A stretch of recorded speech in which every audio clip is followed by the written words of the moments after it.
Je vous propose de faire deux lectures, une dans l'Ancien Testament et l'autre dans le Nouveau. La première se trouve dans le livre de l'Ecclésiaste, 3 courts petits paragraphes, chapitre 4, verset 17, jusqu'au chapitre 6, jusqu'au verset 6 du chapitre 5. Donc 4, 17, 5, 6. Livre de l'Ecclésiaste.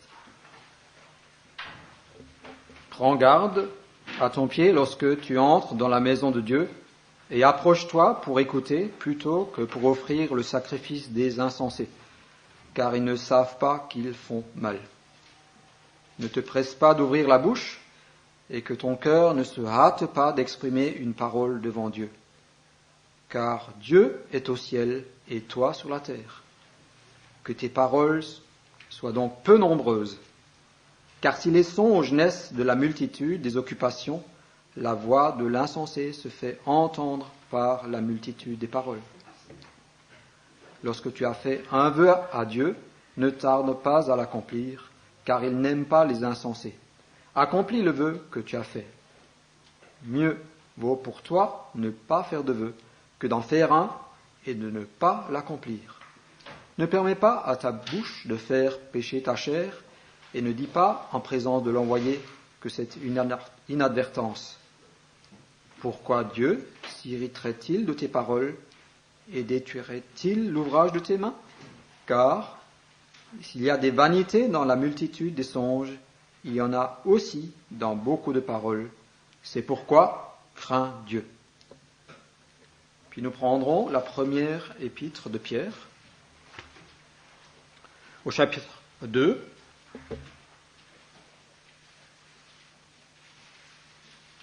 du verset 1 à 12.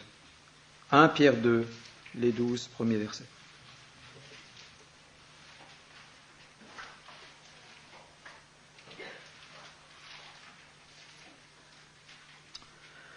Rejetant donc toute malice et toute ruse, la dissimulation, l'envie et toute médisance, désirez, comme des enfants nouveau-nés, le lait spirituel et pur de la parole, afin que vous croissiez par lui, si vous avez goûté que le Seigneur est bon.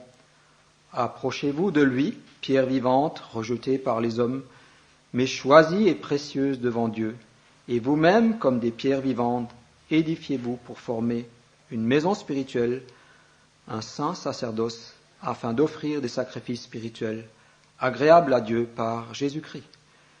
Car il est dit dans l'Écriture, « Voici, je mets en Sion une pierre angulaire, choisie, précieuse.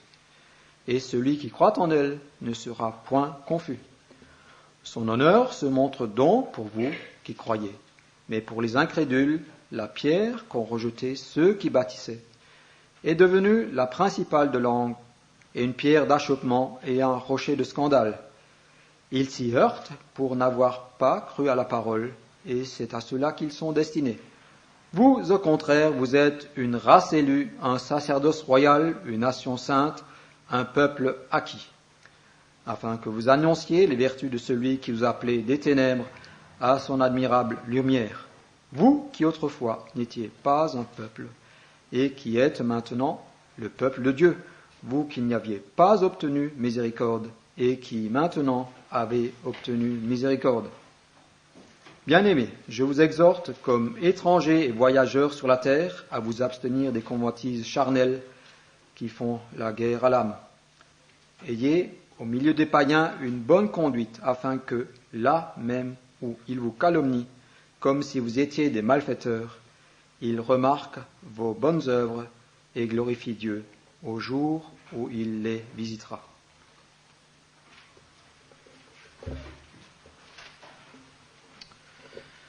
Paul adresse cette lettre à des croyants qui passent par la souffrance, et plusieurs passages dans son épître nous le montrent. Par exemple, le verset 6 du premier chapitre, « Quoique maintenant, puisqu'il le faut, vous soyez attristés pour un peu de temps par diverses épreuves. » Le verset 12 que nous venons de lire aussi, « Ayez au milieu des païens une bonne conduite afin que là même où ils vous calomnient. » Et aussi verset 9 du chapitre 3, Ne rendez point mal pour mal ou injure pour injure. Et pour fortifier leur foi, l'apôtre leur rappelle quelle est leur situation devant Dieu et aussi vis-à-vis du monde. Ils devraient se considérer comme des étrangers et des voyageurs sur la terre, étant donné que leur patrie n'est pas ici, mais dans le ciel, où les attend un héritage incorruptible. Et c'est ça qui fait votre joie, ajoute-t-il. Cette espérance aussi devrait encourager les fidèles à vivre les mots d'ordre qui se trouvent au chapitre 1er. Espérez, soyez saints, honorez Dieu, aimez, croissez spirituellement, approchez-vous du Seigneur pour former une maison spirituelle. Et si les premiers mots d'ordre peuvent être vécus individuellement, le dernier implique le rassemblement. Et Pierre développe une réflexion sur l'Église.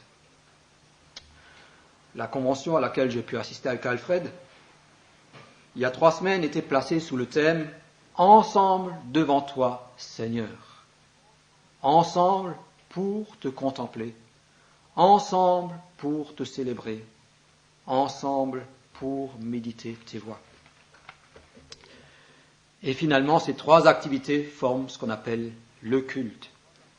Le mot culte correspond dans l'Ancien Testament au mot service. Pour qu'il soit agréable à Dieu, il faut qu'il réponde aux exigences que nous trouvons dans les 3 petits paragraphes que nous avons lus dans le livre de l'Ecclésiaste. Et ce sera la première partie de la méditation. Il est évident que nous sommes dans notre culture des individualistes. Il est vrai aussi que spirituellement notre conversion est un engagement personnel envers Dieu. Mais en même temps, le chrétien est tiré hors du monde pour faire partie de l'Église. Et cette Église a une dimension locale. Ce sont les chrétiens qui se réunissent en un même lieu pour apporter leur culte, leur service. En étudiant au travers des Écritures, l'Église apparaît comme le peuple de Dieu, une maison spirituelle, une communauté de prêtres. C'est ce que nous verrons dans un deuxième temps. Le livre de l'Ecclésiaste est déroutant, vous vous en êtes certainement rendu compte. Parfois, il affirme une chose et en même temps, il affirme le contraire. Parfois, il prend le contre-pied des idées ou des doctrines enseignées et généralement admises. Mais le grand mérite de l'Ecclésiaste, c'est de nous faire réfléchir. Prends garde à ton pied lorsque tu viens à l'assemblée. Un pied que se rend à la maison de Dieu, c'est une bonne chose. C'est un acte de piété par lequel nous manifestons notre attachement. Et dans l'Ancienne Alliance, tous les Israélites devaient, quelle que soit leur situation géographique, se rendre 3 fois à Jérusalem.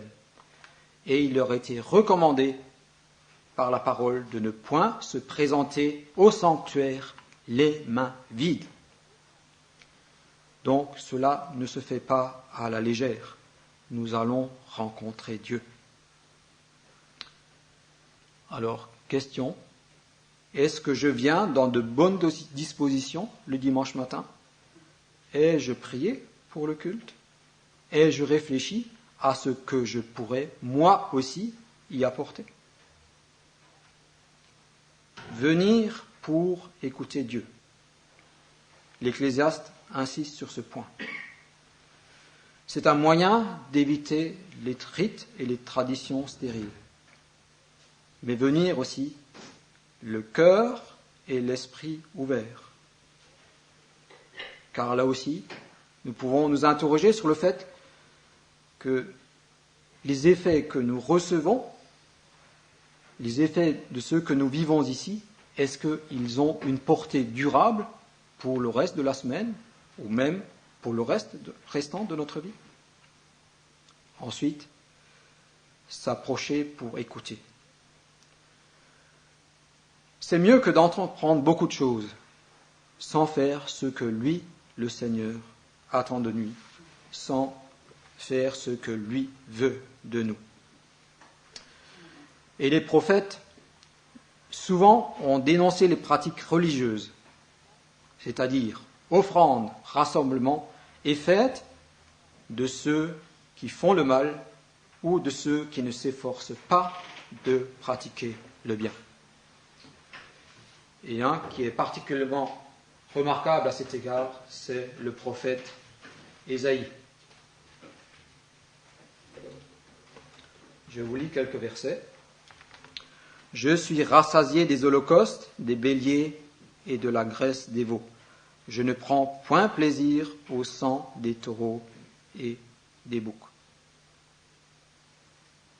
Cessez d'apporter des offrandes vaines, j'ai horreur l'encens, les nouvelles lunes, les sabbats et les fêtes.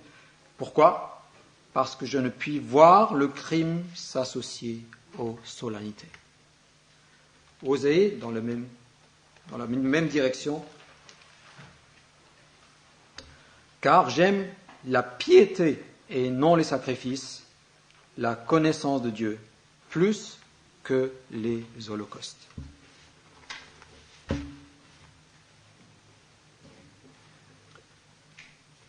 Nous souvenir aussi, quand nous sommes devant Dieu, que nous ne sommes que des humains. Et donc, il s'agit de réfléchir à nos paroles devant Dieu. Occasionnellement, il m'arrive d'assister à des cultes ailleurs qu'ici. Et je me souviens, il y a quelques années, je fréquentais une assemblée où ce qui m'avait frappé, c'était que les chrétiens louaient le Seigneur longtemps et à très haute voix. Et chaque fois, je ne pouvais m'empêcher de penser « Ah, si leur vie chrétienne était à la hauteur de leur prière, ce serait vraiment super. » Pour certains, il est vrai que prier est facile, mais que pour d'autres, cela coûte. Mais le Seigneur regarde au cœur, non pas à nos balbutiements, non pas à nos phrases mal formées. Ensuite, l'Ecclésiaste aussi nous invite à considérer que Dieu est au ciel et moi sur la terre. Bien que nous soyons à l'époque où nous envoyons des sondes vers les différentes planètes, le ciel est encore une image qui parle. Elle nous évoque l'immensité, l'inaccessibilité et sur le plan spirituel, la gloire. Et moi, je suis sur la terre. C'est une manière de comprendre que je suis limité, que je suis un pécheur. Je suis incapable parfois de faire ce que j'ai promis. J'oublie souvent de faire ce que j'ai dit. C'est aussi une occasion de considérer ce que Dieu dit et d'en tenir compte. Lui est en mesure de tenir ses promesses, toujours.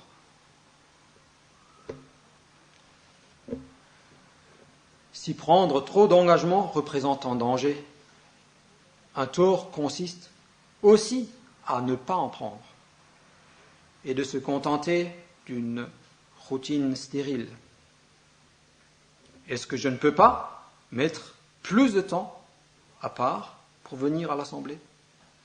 Prendre la résolution d'apporter une contribution effective à la vie de l'Église ? Bien sûr, en considération des dons que le Seigneur m'a accordés. Mais je pense que nous avons tous quelque chose à faire. Me décider d'aider mon prochain. Et Jésus l'a bien montré. Le prochain, c'est celui, en fonction des circonstances, celui dont je me rends proche parce qu'il est dans la difficulté.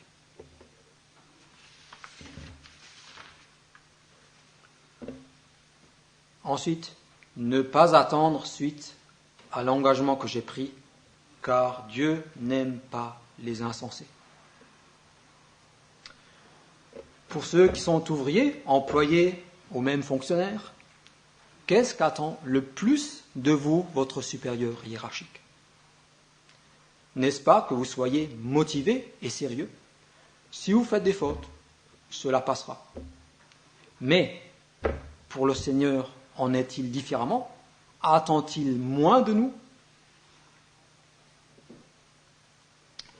C'est aussi un engagement à mettre en œuvre dès que possible, car il est dangereux de laisser traîner les choses. Encore une fois, nous ne sommes que des humains. Je risque de laisser le feu baisser et finalement de s'éteindre. Et il y a tellement de choses qui nous accaparent. Et en plus de ça, l'ennemi aussi est là et il sait parfois nous décourager. Mais l'idée principale est quand même de réfléchir à ce que nous disons, à ce que nous promettons. Car l'Ecclésiaste le rappelle, il y a des vanités dans beaucoup de paroles. L'engagement devant Dieu, donc, est sérieux. Mais il ne s'agit pas non plus de se culpabiliser. Si notre cœur est sincère et bon, il nous affermira aussi dans les bonnes décisions que nous prendrons. La fin des 3 paragraphes se termine par la notion de crainte de Dieu, qui veut dire le respecter, le considérer dans sa personne telle qu'il est. Craindre Dieu, c'est une bonne chose. Pour un départ, c'est aussi une disposition indispensable pour toute la suite de notre vécu. La crainte doit présider à tout ce que nous faisons. Et cette recommandation de l'Ecclésiaste vaut pour les 3 domaines que nous avons étudiés. Quand nous venons à l'Assemblée, quand nous exprimons des paroles devant Dieu, quand nous prenons un engagement. Donc, je ne ferai pas de trop, mais je ne me contenterai non plus du minimum, et à tout le moins, j'obéirai. À ce niveau-là, comme d'autres l'ont fait déjà devant moi, il faut que j'évoque encore une fois le point de la Sainte Seine. Le fait de ne pas venir à la Sainte Seine est une désobéissance. Et il est regrettable que dans une église de professants, il y a des membres qui pendant des mois, voire des années, n'ont pas assisté à la Seine.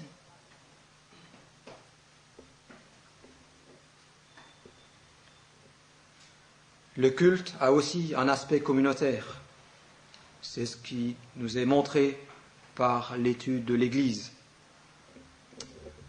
Peuple de Dieu, maison spirituelle, communauté de prêtres.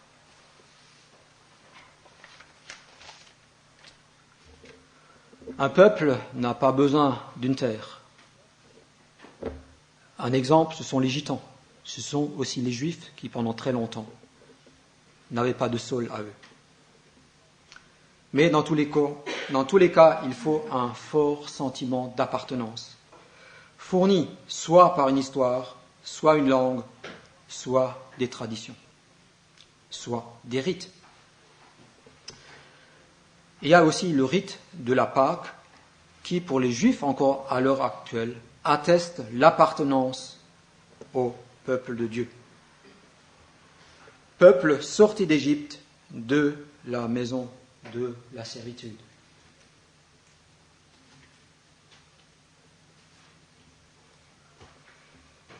Dans le livre des Nombres, nous trouvons quelques versets qui se rapportent à ce sujet.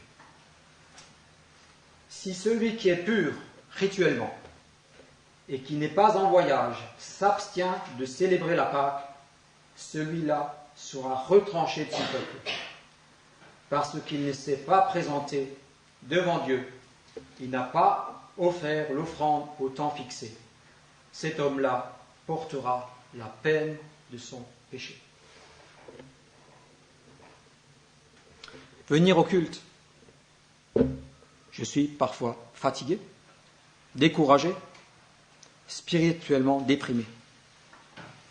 Alors je viens par devoir, non par plaisir. Mais est-ce que cela a un sens? Je réponds oui.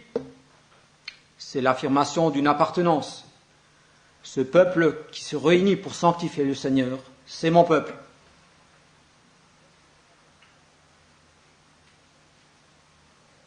Je viendrai donc dans les bons et dans les mauvais jours.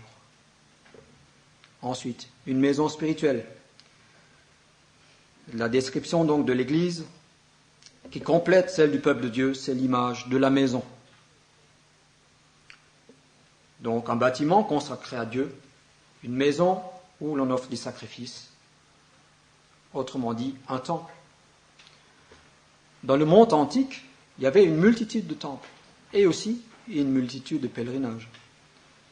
Mais Jésus, dans l'évangile de Jean, nous dit que ceux qui adorent Dieu le feront ni à Jérusalem, ni sur une autre montagne, mais ils peuvent le faire en tout lieu, en esprit et en vérité.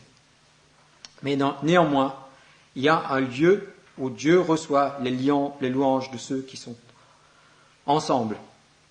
Ce n'est pas un temple fait de main d'homme, c'est un temple spirituel. Les pierres de cette maison n'ont pas été taillées dans une carrière et transportées à un certain endroit. Ce sont des pierres vivantes qui, les unes après les autres, s'édifient sur Jésus-Christ, la pierre de l'angle. Une pierre dans un bâtiment, on ne la remarque pas. Mais si elle n'est pas à sa place, vous verrez un trou, une faiblesse et aussi un report de charge sur les autres. Et souvent, c'est ce qui se passe dans nos églises.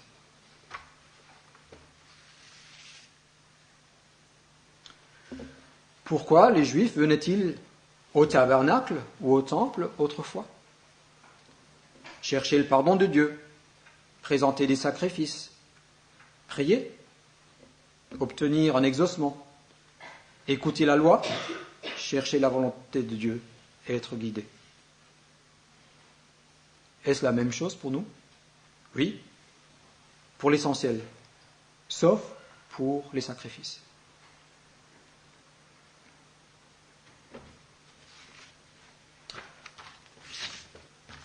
Approchez-vous donc de lui, et puisque vous êtes des pierres vivantes, édifiez-vous pour former un temple spirituel et pour constituer un groupe de prêtres consacrés à Dieu, chargés de lui offrir des sacrifices spirituels qu'il pourra accepter par Jésus-Christ.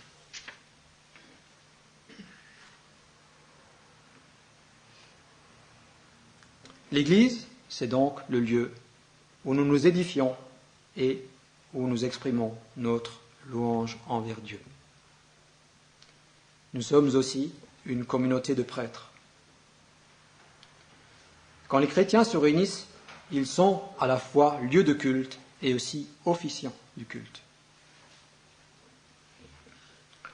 Vous savez comment le peuple d'Israël était organisé. 12 tribus, mais une seule, celle de Lévi, était chargée des fonctions relatives au tabernacle, puis au temple de Jérusalem. À l'intérieur de la tribu de Lévi, un seul clan, celui des descendants d'Aaron, fournissait les prêtres, dont le rôle était de présenter les sacrifices. Et parmi les descendants d'Aaron, un seul, le grand prêtre, ou le souverain sacrificateur, entrait dans le lieu très saint pour faire l'expiation annuelle. Et dans le nouveau peuple de Dieu, comment est-ce que cela se passe? Nous avons remarqué par la lecture de l'Épître que nous sommes tous des prêtres.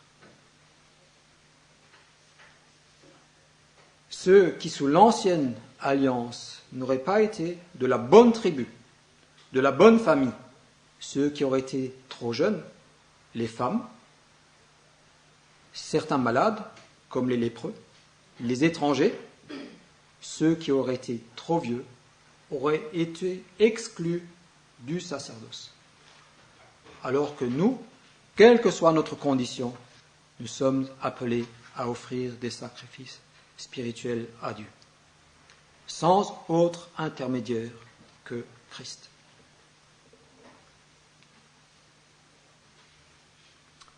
En quoi consiste ce sacrifice? Bien sûr, c'est la louange, le fruit des lèvres qui confessent son nom. Mais les psaumes aussi nous donnent quelques indications. Psaume 50, verset 14.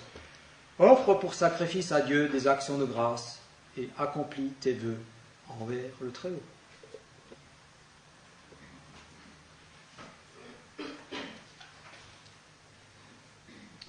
Que ma prière soit devant ta face comme l'encens et l'élévation de mes mains comme l'offrande du soir.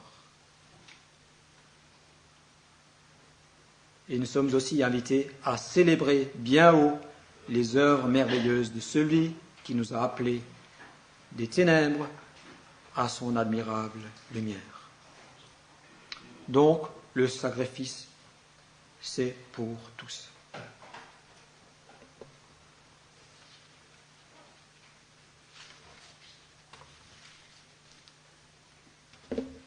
Il est beau de louer le Seigneur. Il est juste de le célébrer. C'est aussi parfois difficile parce que nous ne voyons pas le Seigneur. Mais aussi pour nous aider, nous donne-t-il des recommandations. Donc, prenons garde à notre pied quand nous venons à l'assemblée. Souvenons-nous que nous ne sommes que des hommes. N'attendons pas pour prendre un engagement. Rappelons-nous aussi que notre culte est un communautaire. Et quels privilèges ne sont pas les nôtres? Peuple de Dieu, maison spirituelle, communauté de prêtres. Est-ce que cela nous remplit de joie, de zèle, de ferveur? Ah, qu'il est doux pour des frères de demeurer ensemble, car c'est là que Dieu envoie sa bénédiction, la vie pour l'éternité. Amen.